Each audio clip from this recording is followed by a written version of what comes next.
Every excuse you make is the decision to remind us. This is the day one of Break the Pattern Challenge. அது என்ன bro break the pattern சேலஞ்சுன்னு நீங்கள் கேட்கலாம். 5 simple rules, follow it for next 30 days. You win this challenge.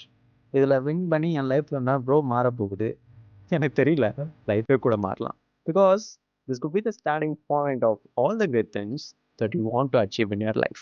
So today I woke up at 5 a.m. எழுந்துக்க கஷ்டமாக தான் இருந்தது. But coffee red பண்ணலாம் சாப்பிட்டு ஸ்ட்ரெயிட்டாக ஜிம்முக்கு போயிட்டேன். யூஸ்வலாக அந்த அப்பர் பாடி ஒர்க் அவுட் எல்லாம் எனக்கு ஈஸி, கன்வீனியண்ட்டாக போட்டு வந்துடுவேன். But instead, I decided to start with the most difficult one, squats. Standing from 60 kgs, 90, 100, 110 last set, 6 rep போட்டேன். பட் லாஸ்ட் ரெப் ஜான் தான் போட்டான். After that I return home. கேப்பே இல்லாமல் கிளம்பி கேபை பிடிச்சி ஆஃபீஸ் போயிட்டேன். அங்கே வேலையெல்லாம் முடிச்சுட்டு வீட்டுக்கு ரிட்டர்ன் ஆகும்போது completely exhausted.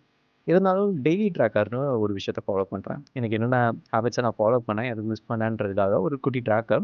That will not take more then 3 minutes. Probably அதை நெக்ஸ்ட் வர வீடியோஸில் டிஸ்கஸ் பண்ணலாம். அப்புறம் ஆஸ் யூஷுவல் கிராட்டிடியூட் ஜர்னல். இதை முடிச்சுட்டு finish what is take Peter ரோலின்ஸோட புக் படிச்சுட்டு படுத்துட்டேன். நம்ம எல்லாருக்குமே இங்கே ஒரு லைஃப் தான். So why don't we make it extraordinary.